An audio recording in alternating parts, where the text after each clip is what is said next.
आज हम लोग ना यूनिवर्स के बारे में पढ़ेंगे। यूनिवर्स का जो बेस्ट फैक्ट्स है उन सब के बारे में जानेंगे। उसको इग्नोर करना है, जो बच्चे का शोर उड़ है उसको इग्नोर करना है। अगर ज़्यादा शोर को शांत कराने लगेंगे तो क्लास कभी रिकॉर्ड नहीं होगी, तो हम लोग उसको थोड़ा सा इग्नोर करेंगे। तो ये हमारा जो दिख रहा है ना, ये यूनिवर्स है, ठीक है। यूनिवर्स से ये क्या कॉम्पैक्ट किया गया है यूनिवर्स को, मतलब पूरा यूनिवर्स नहीं है ये, ठीक है। यूनिवर्स बहुत बड़ा है, काफ़ी बड़ा है। इसको थोड़ा जूम आउट करके दिखाया गया है। ये हमारा सोलर सिस्टम है, ये दिख रहा है ना, ये सूरज है। सूरज भी जो है ना वो जूम आउट करके जो है वो मतलब थोड़ा पृथ्वी को ज़्यादा जूम किया गया है। ये रियल पिक्चर नहीं है, ये क्या एक तरीके से जो है ना यूनिवर्स को दिखाने की कोशिश की गई है। इसमें यूनिवर्स काफ़ी बड़ा है, एकदम अनंत है। हम लोग यूनिवर्स का फ़ोटो नहीं खींच सकते हैं, क्योंकि जो कैमरे चाहिए जो यूनिवर्स का फ़ोटो खींचे वो किसी बिंदु पर से फ़ोटो खींचेगा ना, तो रियल में कोई बिंदु उपलब्ध नहीं है जहाँ से वो फ़ोटो को खींचे। बताओ फ़ोटो कहाँ से खींचेगा? यूनिवर्स बहुत बड़ा है, कई लाखों करोड़ों अरबों लाइट ईयर्स में ये फैला हुआ है। लाइट ईयर्स का ये कॉन्सेप्ट है कि प्रकाश की चाल हो गई 3 लाख किलोमीटर प्रति सेकेंड। इसके बाद वो प्रकाश 1 घंटे में कितनी चाल चलता है, 24 घंटे में कितनी चाल चलता है, फिर 365 दिन में कितनी चाल चलता है, सबको कैलकुलेट करते हैं, जो बहुत बड़ा नंबर होता है। और वो जो होता है हमारा एक लाइट ईयर होता है। तो लाइट ईयर भी कई बार पूछ लिया जाता है, लाइट ईयर वगैरह के मान याद रहने चाहिए। 3 लाख किलोमीटर प्रति सेकंड से वो रफ्तार से चलता है। कई बार है ना ये कैलकुलेशन है ना कर नहीं पाओगे। कई बार लाइट ईयर की कैलकुलेशन जो पूछी जाएगी तो एक निश्चित जगह पर जाके उसको छोड़ देना है, पूरा जो है वो नहीं कर पाओगे इसकी कैलकुलेशंस, लेकिन आनी चाहिए। जैसे यहाँ प्रैक्टिस करोगे, क्योंकि कॉम्पिटिटिव एग्जामिनेशंस दोगे कभी भी तो ऐसे सिंपल एग्जामिनेशन क्वेश्चंस पूछेंगे, तो ये उम्मीद किया जाएगा कि आता हो, बच्चे को आता हो। तो ये यूनिवर्स है, ये जो है ना इसमें आकाश गंगाएं हैं जिसको जूम किया गया है। तो कई सारे आकाश गंगाएं हैं। सोलर सिस्टम जो है ना वो पृथ्वी पर यूनिक है, मतलब पूरे ब्रह्मांड में यूनिक है सोलर सिस्टम, क्योंकि एक सूरज है। सूरज से पृथ्वी इतनी दूरी पर है कि न ज़्यादा गर्म है न ज़्यादा ठंडी है, जिसके कारण हम लोग सर्वाइव करते हैं, सारे जीव जंतु सर्वाइव करते हैं। पूरी पृथ्वी पर अभी भी देखो तो मानव जाति बहुत छोटे हिस्से पर सर्वाइव करती है, क्योंकि पूरे पृथ्वी पर ज़्यादातर हिस्सा तो इसका है, समुद्र का है। ज़्यादातर हिस्सा किसका है? समुद्र का है। और 29% हिस्सा जो है जो स्थल का है, जिसपे हम लोग रहते हैं, लैंड का, उसकी अलग कहानी है। उसमें भी बहुत छोटे हिस्से पे मानव है। फिर भी हमारी संख्या जो बढ़ी ना, तो उसने सिस्टम को थोड़ा इम्बैलेंस कर दिया है, तो उसके ऊपर बाद में जानेंगे। तो यूनिवर्स के ऊपर में स्टडी करना, ये अलग अलग आकाश गंगाएं हैं। देखो ये आकाश गंगा है, इसमें बहुत सारे सूरज हैं, बहुत सारे पृथ्वी होंगे। इसमें बहुत सारे सूरज बहुत सारे पृथ्वी हैं, इसमें बहुत सारे सूरज बहुत सारे पृथ्वी हैं। ये अपने आप में बहुत बड़ा क्षेत्र है, बहुत सारे सूरज पृथ्वी, यहाँ पर भी बहुत सारे सूरज पृथ्वी। इस तरह से ये बहुत छोटे छोटे तस्वीर है ना, सब आपस में क्या है? आकाश गंगाएं हैं। इतनी आकाश गंगाएं हैं जिसका सिर्फ अंदाजा ही लगाया जा सका है, वास्तव में गिना नहीं जा सका है। तो सोच सकते हो यूनिवर्स कितना बड़ा है, और हम लोग पृथ्वी पे मिस यूनिवर्स का ताज दे देते हैं। इस बार कौन है मिस यूनिवर्स? क्या पता, सुष्मिता सेन कुछ साल पहले थी। बहुत पुराने ज़माने की बात कर रहे हो, इतना पुराने ज़माने का तो है नहीं, है ना, यकीन कर सकते हो, ठीक है। तो ये हमारा बेसिक यूनिवर्स का जो हमने सिस्टम को देखा। अब है यूनिवर्स में साइंटिस्ट इतना ज़्यादा इंटरेस्ट क्यों ले रहे हैं? यूनिवर्स में साइंटिस्ट जो है इतना ज़्यादा क्यों इंटरेस्ट ले रहे हैं? ये ब्लैक होल है, सबके बारे में, वाइट होल भी होता है, हम सब के बारे में चर्चा करेंगे, हर चीज़ के बारे में चर्चा करेंगे, वर्म होल के बारे में भी चर्चा करेंगे, ठीक है। सब चीज़ों के बारे में हम लोग चर्चा करेंगे, लेकिन बेसिक चर्चा हमारे पास एक चीज़ आता है, एक कॉन्सेप्ट आता है, वो हमने अभी भी तुमसे पूछा था, गॉल्डीलॉक जोन्स। क्या है? गॉल्डीलॉक जोन्स। गॉल्डीलॉक जोन्स क्या है? देखो पृथ्वी जो है ना, पृथ्वी एक ऐसा ग्रह है जो ज़्यादा न गर्म है न ज़्यादा ठंडा है, जिसके कारण ऐसी जलवायु उत्पन्न होती है जहाँ पे इंसान रह सकते हैं, आराम से रह सकते हैं पृथ्वी पर, लगभग। लेकिन मौसम अपने आप में बहुत बेरहम होता है। हमने अपने तरीके से इस मौसम को बीट करना सीखा है। जैसे गर्मी में लू चलती है, उस लू में अगर इंसान एक्सपोज हो जाए तो वो जिएगा? नहीं जिएगा। ठंड में बहुत ठंड लगती है, उसमें जिएगा? तो हमारे यहाँ भी एक्सट्रीम वेदर्स होते हैं, लेकिन हम लोग क्या किया, हम लोगों ने उसका तोड़ निकाल लिया, हम लोग थोड़े से अडेप्ट भी कर गए और थोड़ा सा हमने क्या किया, साइंस का इस्तेमाल किया, कपड़े बनाए, फैब्रिक्स बनाए और इस तरीके से हमने अपने आप को ढाला।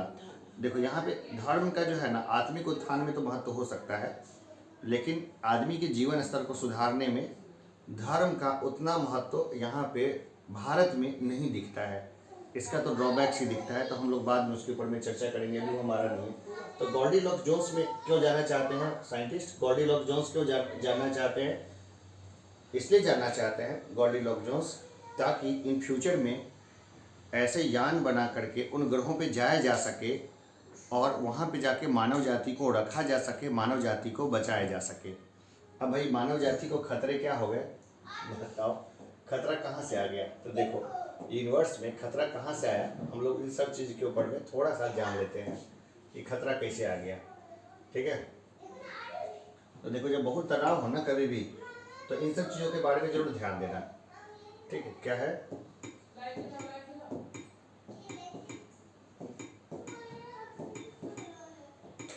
चलो यूनिवर्स से हम लोग थोड़ा सा डायनासोर के ऊपर में चलते हैं। तो देखो पहले जो था ना, पृथ्वी पे इतने बड़े बड़े जीवों का काल था, इतने बड़े बड़े जीव पृथ्वी पे घूमते थे, पूरी पृथ्वी पे, इनको बोलते थे डायनासोर्स। डायनासोर्स कितने दिन तक पृथ्वी पे रहे पता है तुम्हें? 15 करोड़ 15 करोड़ साल। 15 करोड़ साल तक जो थे ना, यही जीव थे जो पृथ्वी पे थे, बहुत बड़े बड़े जीव थे, इनकी बहुत बड़ी बड़े जीव, आज के तार और खजूर के पेड़ इनके सामने में छोटे पड़ जाए, इतने बड़े जीव थे ये डायनासोर्स।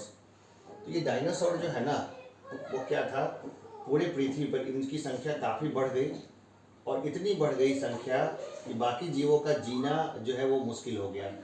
लेकिन फिर एक घटना हुई, वो घटना क्या थी, वो घटना ये थी कि पृथ्वी पर एक जो है धूमकेतु भटक के गिर गया। ठीक है, एस्ट्रॉइड, धूमकेतु, जो भी है, एस्ट्रॉइड बोलेंगे तो ज़्यादा अच्छा रहेगा, क्या बोलेंगे उसको, डीप इम्पैक्ट बोले तो ज़्यादा अच्छा रहेगा। आधा मील का ही था वो, बहुत बड़ा नहीं था वो, आधा मील का ही था, लेकिन इतनी तेज़ी से गिरा ना पृथ्वी पर, इतनी तेज़ी से गिरा पृथ्वी पर उल्का पिंड कि वो बस पृथ्वी जो है ना, वो हजारों हाइड्रोजन, लाखों हाइड्रोजन बम फूटने के बराबर ऊर्जा उत्पन्न हुई।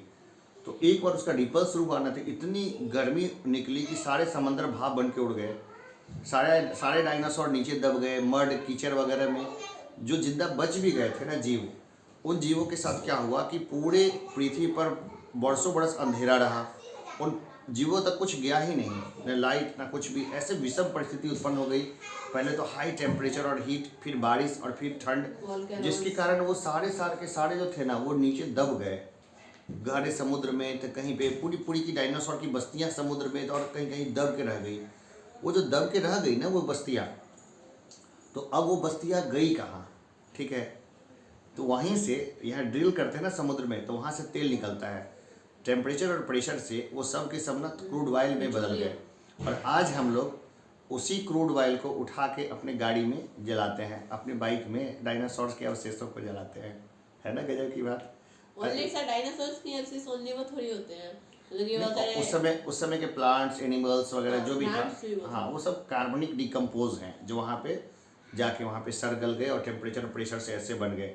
ठीक है, तो ये सब जो है वहाँ के अवशेष हैं। तो ये इस कारण से हुआ। तो अब साइंटिस्ट को ये डर लगता है कि हो सकता है इन फ्यूचर में ऐसा समय आए जब हॉलीवुड ने इसके ऊपर बहुत अच्छी मूवी भी बनाई थी, डीप इम्पैक्ट, जिसमें कि वो लोग जाते हैं आसमान में और वो जाके उसको रास्ता उसके ऊपर ब्लास्ट करते हैं, उसको टुकड़े टुकड़े में कर देते हैं और वो जाके फिर मतलब पृथ्वी को नुकसान नहीं करता है वो एस्ट्रॉइड जो होता है वो। तो अभी अपने यहाँ क्या है, अपने क्या है, जो हम लोग जो इंसान हैं वो इंसान 56 लाख साल पहले से ही पृथ्वी पर है, और उसमें भी हम लोग को जो नॉलेज हुआ है वो 10,000 साल पहले हुआ है। और जितनी साइंटिफिक रिसर्च है उसमें जो तेज़ी आई है वो अभी के जो है 200 सालों में आई है। और अभी तो 20 साल में ना पूरी की पूरी दुनिया जो है ना, वो पूरी की पूरी दुनिया वो बदल के रह गई। एक पृथ्वी को नष्ट करना है तो चांद इतना बड़ा चाहिए नहीं एस्ट्रॉइड, एक छोटा सा एस्ट्रॉइड जो आधे 1 मील का हो, जो देखने को जो पता ही नहीं चले, वो अगर गिरेगा पृथ्वी पे तो इतना डैमेज कर देगा कि पूरी पृथ्वी को ख़त्म कर देगा। क्यों? क्योंकि एक फिजिक्स का फॉर्मूला लगता है, फिजिक्स का फॉर्मूला तुम लोग आगे पढ़ोगे भी। P इजकल टू क्या होता है? MV। P इजकल टू होता है MV, है ना। अब मैं एक बार कई बार पूछता हूँ, मतलब सीनियर क्लासेस में पूछता था पहले, इंजीनियरिंग में भी बच्चों से पूछा, इंजीनियरिंग कॉलेज में भी बच्चों से पूछा कि ये बताओ बच्चों कि क्या एक साइकिल से हम ट्रक को उड़ा सकते हैं क्या? हाँ, कैसे उड़ा सकते हैं इस ट्रक को? तो उस पे वो मतलब कि जो मास होता है वो वेलोसिटी वो मतलब मोमेंटम उससे उस तरीके का लगना चाहिए। साइकिल को ना खूब तेज चलाएं, खूब तेज चलाएं, इतना तेज चलाएं, इतना तेज चलाएं, इतना तेज चलाएं कि 400-500 किलोमीटर प्रति घंटा की रफ्तार पे ले जाए। फिर ट्रक को मारो, फिर देखो ट्रक उड़ जाएगा।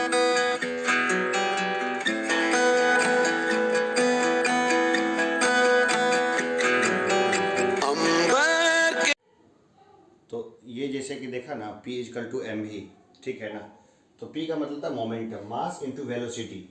तो कोई छोटा सा पत्थर भी है ना, उससे उसको उसी को हाई स्पीड से भेजे तो किसी चीज़ को डैमेज कर देगा। इवन कि एक सुई जो है ना, एक सुई, उससे हम लोग पूरी पृथ्वी को नष्ट कर सकते हैं सिंगल एक सुई से। बस लाइट की स्पीड से होना चाहिए और काफ़ी दूर से आनी चाहिए, वो काफ़ी दूर से, लाइक डिस्टेंस ऑफ सन। बहुत बहुत, हाँ, बहुत दूर से आनी चाहिए। तो आप सोच सकते हो कि हम जो सोलर में जो देखते हैं हम लोग किरणों को, कितनी हल्की होती है, क्योंकि सूरज की किरणें जो हम तक आती है ना, वो हमें हार्म नहीं करती है। समझ रहे हो ना, साइंस क्या चीज़ है या गॉड क्या चीज़ है, किसने बनाया, कैसे बनाया। देखो एक बात तो पक्का है, जब डिटेल से पढ़ोगे तो ऐसा तो लगता है कई बार कि ये सब इतने अकरेंस जो है ना, वो नेचुरली नहीं हो सकते हैं। तो कहीं ना कहीं कोई एक सुपर पावर जरूर है, लेकिन उस रूप में तो बिल्कुल नहीं है जिस रूप में लोग उसकी पूजा करते हैं। उसको मानवीय रूप दे दिया, काली जी बना दिया, दुर्गा जी बना दिया, ये बना दिया, उस रूप में तो नहीं होंगे, ऐसा मुझे पक्का ही विश्वास है। लेकिन अगर पावर होंगे भी तो बहुत अजीब से रूप में होंगे, और हमें उनकी पूजा पाठ से करने की ज़रूरत नहीं है। नहीं, हम उनको ओबे करें। ओबे करने का मतलब क्या है कि दूसरे प्राणी को कष्ट ना दे, बस इतना तक ही धर्म होना चाहिए। ये नहीं कि जी भर के मुर्गा काट रहे हैं, बकरा को काट रहे हैं, ठीक है ना। हर धार्मिक बने हुए हैं, आजकल इसी चल रहा है, ठीक है। तो ये हमारा जो है एक बेसिक है। डीप इम्पैक्ट वगैरह का इशू जो है हम लोग देखते हैं। ये अलग मूवी भी आई थी, बहुत अच्छी मूवी है, कई बच्चों तुम लोग को दिखाएंगे जरूर। क्या होता है ना कि देखो ग्रामीण साइड में जब अच्छी मूवीज बच्चों को दिखाते हैं ना, ये देखो ये आधा मील का टुकड़ा जब टकराया ना, तो इस तरीके से पूरी ये बस आधा मील है।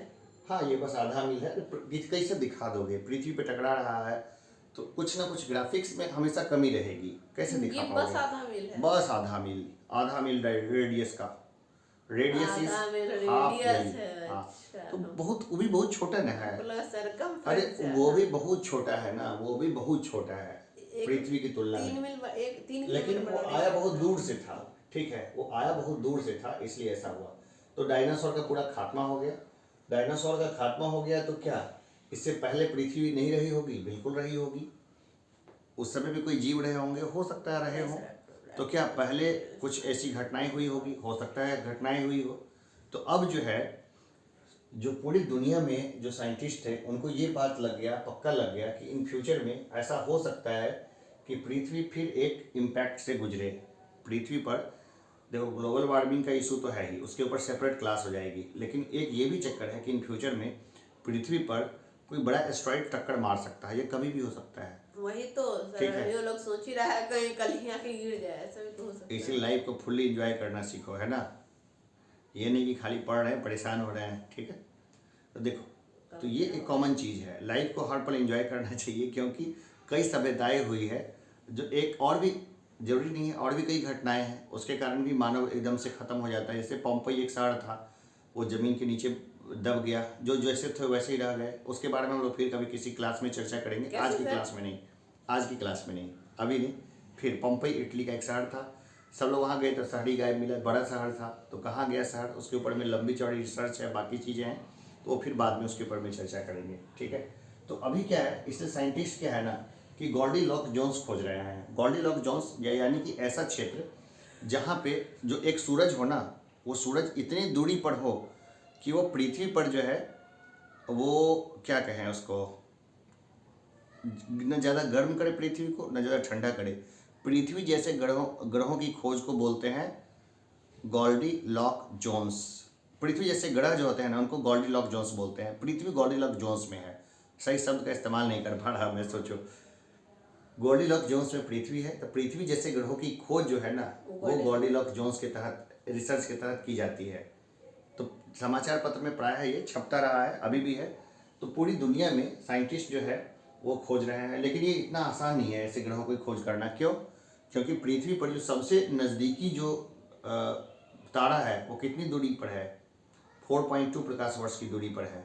और गोल्डीलॉक जोन्स में जो लोग जाएंगे तो वो काफ़ी, मतलब हो सकता है कि 1 करोड़ साल तो जाने में लग जाए वहाँ पर, तब तक कई पीढ़ियाँ निकल जाएगी लोगों की। तो लोग पहुँचेंगे कैसे? वो स्पीड ऑफ लाइट से भी जाएंगे तो भी पता चले कि 200 साल लग रहे हैं। लेकिन अगर जाना होगा मतलब कि 3-4 ही लाइट ईयर दूर है तो फिर 3 साल लगेगा लाइट के स्पीड से जाए तो। कैसे? 3-4 लाइट ईयर दूर तक कोई नहीं है। स्पीड ऑफ लाइट से चलने वाला कोई यान अभी तक बना भी तो नहीं है। हाँ, वो भी बात है। ठीक है, और बनने में भी समझो कि कितना समय लग जाए कि लाइट ऑफ स्पीड से क्या चल सकती है।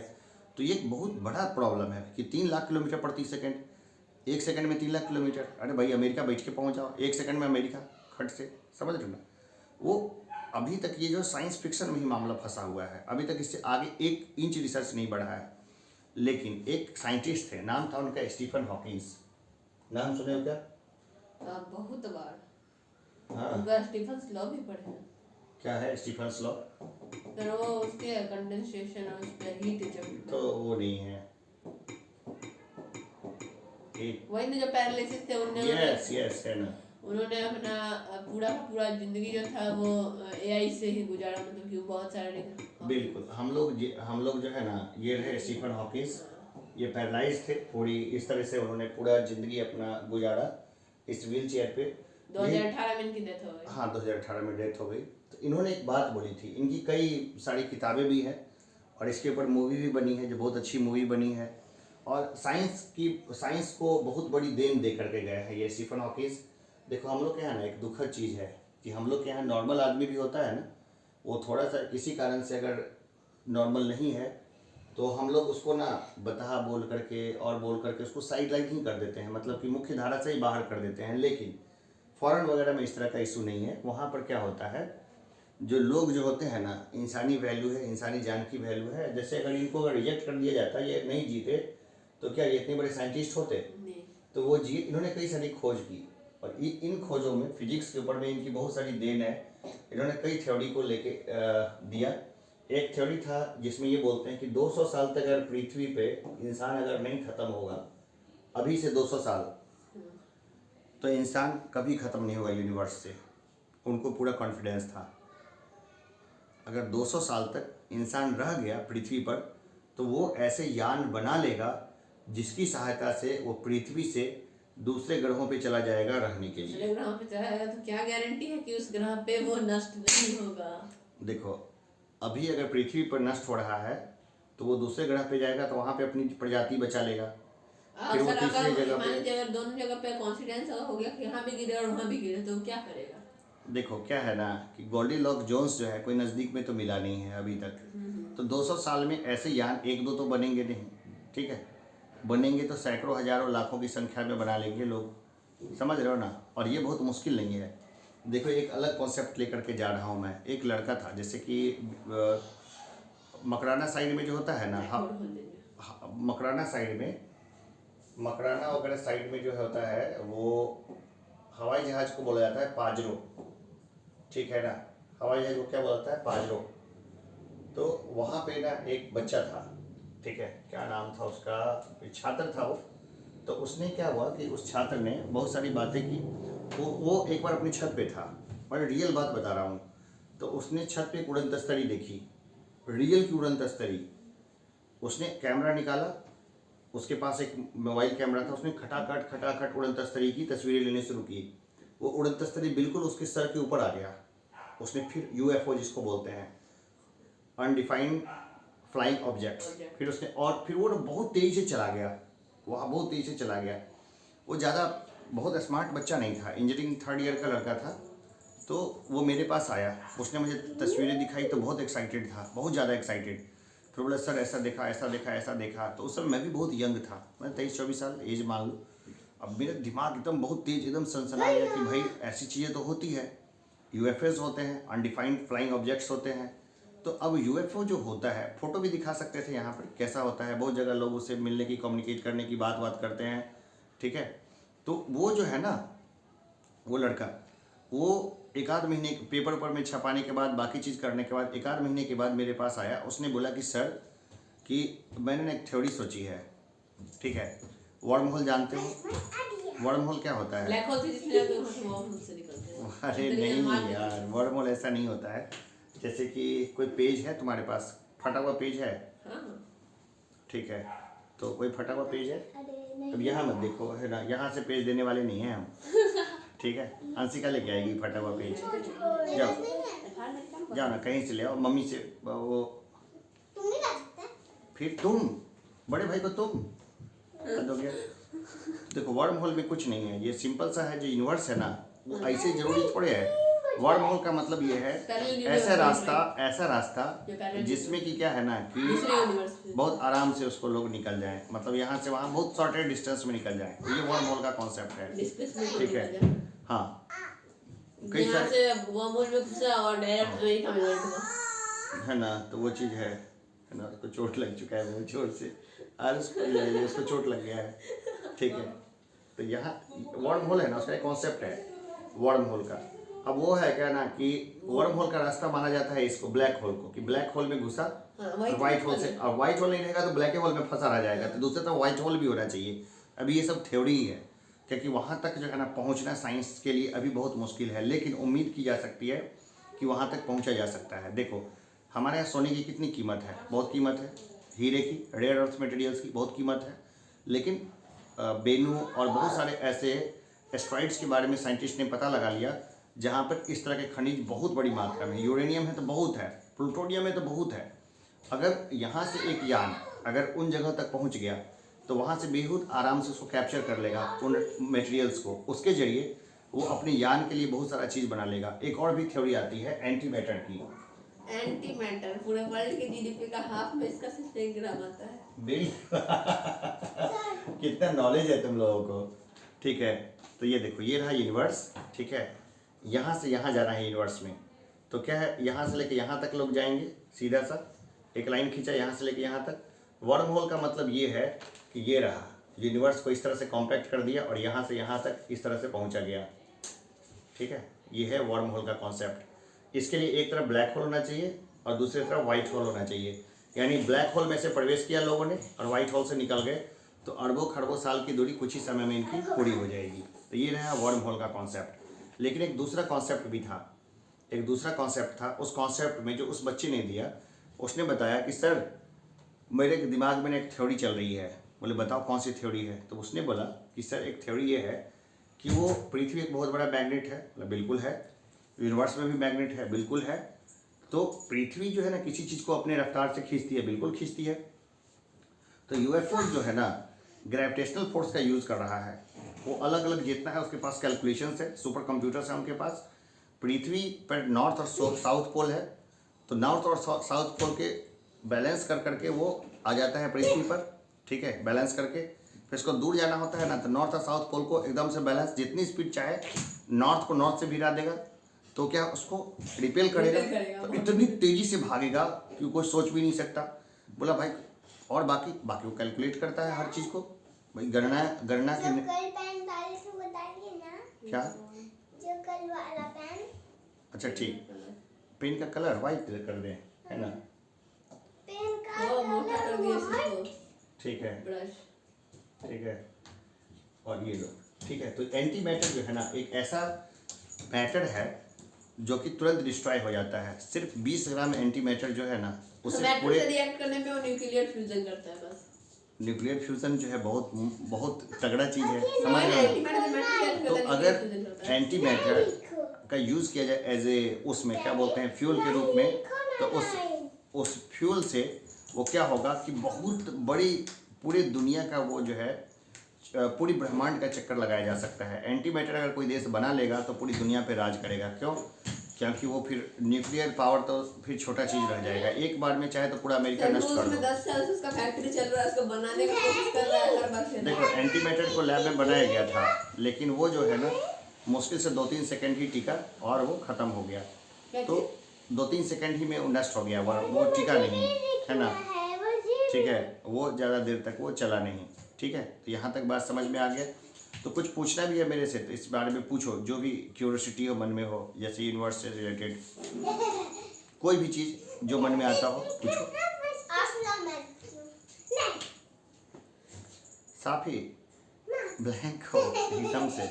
कितने यूनिवर्स हैं अंदाज़ा लगाया जा रहा है कि कितने यूनिवर्स होंगे, है ना। एंटी मैटर का दाम अगर इसका डिसाइड किया गया कि पूरे वर्ल्ड के जीडीपी के हाफ में से 1 ग्राम, तो वो देखो, मिलेगा कहाँ? ऐसा ये माना जाता है कि मैटर के अपोजिट होता है एंटी मैटर। किसी भी चीज़ का दाम कैसे पता चलता है कि दाम इसका क्या होगा? उसके वैल्यू पर देखो, वो रेयर है, नहीं नहीं रेयर नहीं है नहीं, उससे। डिमांड और सप्लाई पे। अगर किसी चीज़ की डिमांड अगर बहुत ज़्यादा है और सप्लाई कम है तो उसका रेट बढ़ जाएगा। ठीक है, अगर एंटी मैटर अगर हर कोई घर में बनाने लगे तो फिर उसका कोई रेट नहीं लग जाएगा, क्योंकि लोग उसको बना नहीं पाए हैं इसलिए उसका रेट है। एंटी मैटर कोई बना नहीं पाया है इसलिए उसका रेट अच्छा, है। तो वो रेट ठीक है तो है। मिलेगा कहाँ वो? क्या हुआ? रेट है उसका तो वो मिलेगा कहाँ? देखो, अभी सब देश उसको बनाने की कोशिश कर रहे सर हैं। उसका दाम कैसे डिसाइड कर दिया? दाम ऐसे डिसाइड किया कि बहुत रेयर है, ठीक है, ओवर हीटिंग। है ना, इसलिए वो ऐसा हो गया। ठीक है, तो चलो आज के लिए हम इतना ही रखते हैं। ठीक है, फिर मिलते हैं एक छोटे से ब्रेक के बाद।